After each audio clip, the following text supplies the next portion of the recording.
My name is Jenna. I'm Greek. I was born in Germany and I grew up in a very strict, traditional Greek Orthodox family. We grew up almost as other Muslim families would raise their children. Our families wanted to guarantee that we would be brought up in a Christian way, in the Orthodox way. We always went for vacation all together, and we never split up for vacation. So family vacations were always very nice, and especially our very first vacation in the UAE about 13 years ago.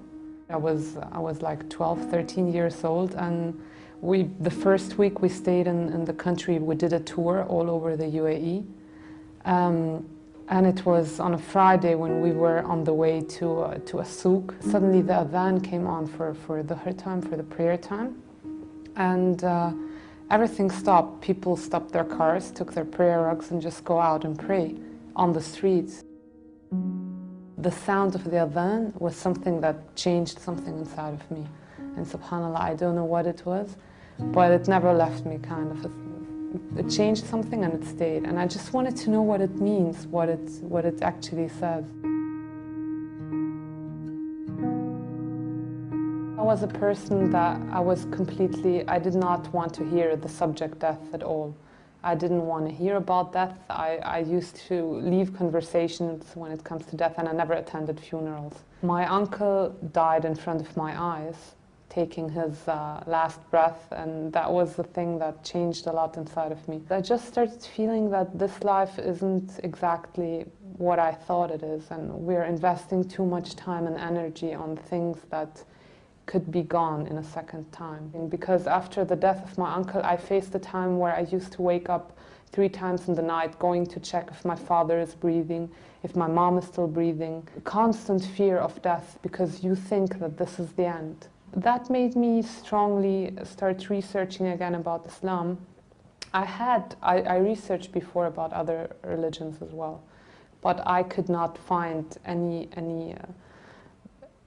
truth in there or anything that will convince me. When I started reading about Islam, I found all the answers that I could not find in my own religion. The fact where I got really convinced was when I read the biography of Prophet Muhammad ﷺ. It reminded me so much of what we used to know and read about Jesus, Isa, alayhi salam. So I started reading and this person seemed to be such a noble person with such amazing characteristics, with a personality that I think I've never read something similar like that before. After reading the biography, I was convinced that everything I know about Islam, I have to delete it and just start reading from zero onwards and get my own research and get my own facts about this religion, because obviously everything I knew before was wrong. It didn't take a long time to find out that Islam is the truth and that there can't be any other religion in the world than this. Although I got convinced about Islam, I was scared to say the Shahada. I was like, yeah, it's the right thing. I might, take this logic and this way of life inside of me, but I won't ever be able to accept Islam because of my parents and my family. I knew that they will never accept it, and that if they would ever get to know something like that, my life would change dramatically. So I met a girl in Germany. She's from Egypt. Her name is Noha. She helped me a lot because I met her right when I started praying to find the truth, to get more courage in what I'm doing. We got to know each other, we talked about Islam, she started explaining everything to me, all the questions that I had, because I was convinced, I knew it's the truth, I knew my religion is wrong, and that I couldn't live like that. After meeting Noha, I think 1 or 1.5 months later, I took my Shahada in Germany, in the student dorms. It was supposed to be just me and her, but somehow Muslim students get to know that someone is going to convert to Islam, so I had about 20 people in the room afterwards. So alhamdulillah, I had many witnesses. Alhamdulillah, I took my Shahada, and I will never forget that day, and I will never forget my first prayer. Going back home wasn't that scary as driving towards saying the Shahada. I think that day, my whole life, I mean, Shaitan was playing so much with my feelings. I think my whole life passed in front of me like a video stream. I was seeing icons. I was even thinking, but that's now haram because my parents, they spent so much money for the party of my baptism, you know, that's the whole party. I was thinking really weird things, I don't know. So yeah, after taking my Shahada, I was completely calm. I think I never slept that well as that night. Alhamdulillah. And then what I remember very well was the first morning, because I woke up and I know I have to pray Fajr. And I don't know where to pray Fajr because my family's in the house. No one knows I'm a Muslim. And now I have to hide somewhere. Obviously, I can't hide in the bathroom to pray. My room is not, it's just a loft, so I can lock a door. So I went down the basement and I prayed in my father's gym room. And I could hear him, I was praying. And although in prayer, especially after I took my Shahada, my prayer was like, you could enjoy every second. It used to take half an hour for me to finish one prayer. Although I didn't even know how to say all the words right. But I could hear my dad's footsteps coming down. I know the door is locked, but I was like, what if he wants to come in? What would I do? What should I do with the prayer rug, with the abaya? I was scared so much. And this hiding for the prayer was kind of stressful sometimes because you had to keep in the time. But alhamdulillah, it was an amazing period of time. Right after my Shahada, it was a very nice time. These 6 months where my family didn't know, and I had all the time to improve my knowledge about Islam because I knew that the time will come where my parents know and the questions will start. 6 months later, my family kind of figured that something has changed. My mother found a week or two later that she found my abaya and my prayer rug, and she was completely convinced that I had converted to Islam. They hoped while taking me to Greece and I won't have my friends there anymore and I might forget about Islam and they will be able to get me back. After they find out that I converted to Islam, my mother asked me to leave the house. She told me that I'm not their daughter anymore. She was crying and she was screaming and she was asking me how I could do something like that to them and how I could accept a religion like that, a bad religion, how I could leave Christ and accept a person like Muhammad who used to hit and do and wars and blood and things that is not true, and she doesn't know, she doesn't have knowledge about it at all. And in that stage she's so angry and you can't talk to her, you can't make her relax and calm down, and you just feel so helpless. And there is nothing worse than seeing your mother crying because of you, because of something that you decided to do in your life. So she asked me that day to leave the house. She gave me my things and she said I have to leave the house. She does not have a daughter. I died for them, and even if she dies, she does not want me to go and visit her in her grave. She doesn't want to have anything to do with me anymore. After all that, I still stayed for about 5 months in Greece, and I tried everything I could with my family in order to make them accept my conversion. For 5 months I had everyday humiliation. One thing I still don't understand is where I got all the strength and all that sabr to go through that time. I mean, every night I used to pray and just cry and pray for strength to face the next day. I had, subhanAllah, during that time, my first Ramadan. My first Ramadan, I had to spend it all by myself in Greece while having my family bombarding me with insulting Prophet Muhammad, insulting the religion of Islam, insulting me.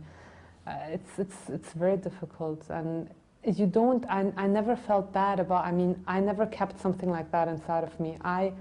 I forgave them for everything they did because I know that they don't know and they can't understand. And because of the media, which is the worst thing that's going on in the world at the moment, these people are afraid. My mother thought that I joined an organization.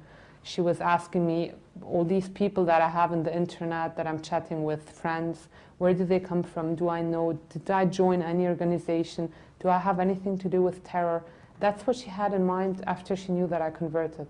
I started thinking that I have to leave Greece. So I started looking for jobs in the Middle East, and I found a job in a German company here in Dubai. And that's how I came. I think I prayed a zillion istikhara before coming here, because it was a very big step, and I could not imagine my life all of a sudden on my own without my family. I was always depending on my family. I never worked in any other place than my family's businesses. And I felt that it would be very difficult. Of course, I did not tell my family anything. I just took an airplane and came. Hours before my flight, I told my sister that I'm leaving. So I just took an airplane and I came here with just a few euros in my pocket. And I don't know, honestly, again, where I got the strength and the courage to just leave everything and come. Alhamdulillah, I faced very difficult times. It was tough, but I never regret any step that I took in the path of Islam, never. And if it would happen again, I would do exactly the same things again. And I'm very happy I'm here, and I can live as a Muslim freely without having any restrictions in that. And things will go fine. Whatever is not will go better, I know. بنور العظيم الكريم العزيز حكيم الرحيم الحليم السلام يا سبحان الله.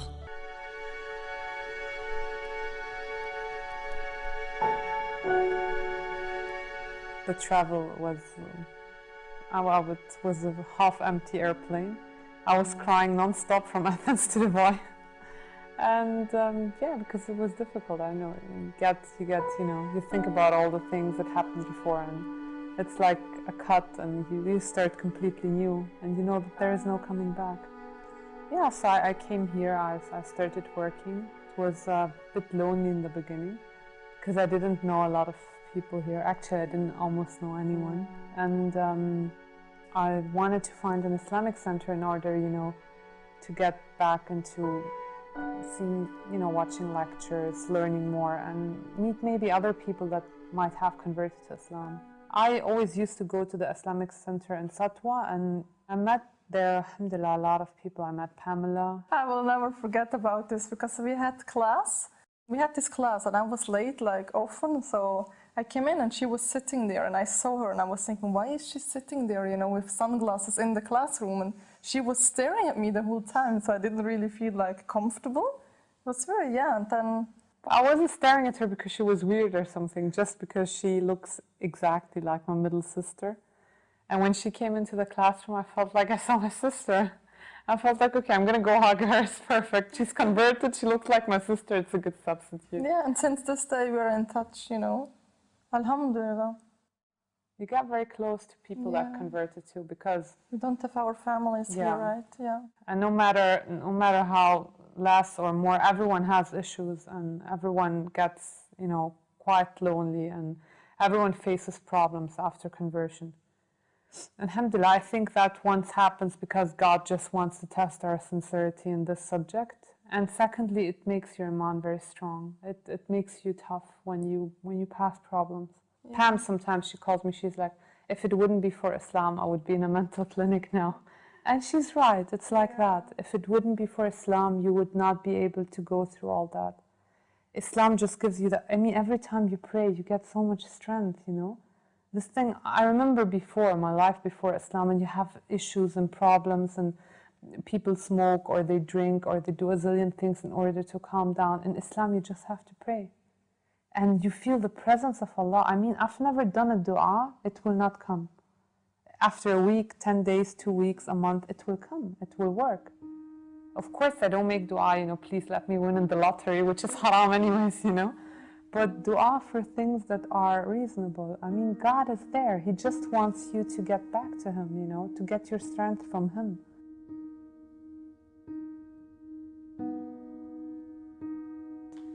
Sometimes, when you're a convert, it's easy to say, yeah, I will learn it the right way, because you don't have someone in the back, a family, a mother telling you, no, we do it that way. But you should always distance yourself from that. Because if we keep doing what our parents and grandfathers and great-grandfathers do, then we wouldn't be Muslims, and most probably Islam wouldn't be here in the first place. So we always have to, you know, reread. Sometimes I'm reading again something about prayer, and I figure out, oh, I was doing a mistake there, you know. So, you know, trying to make everything perfect.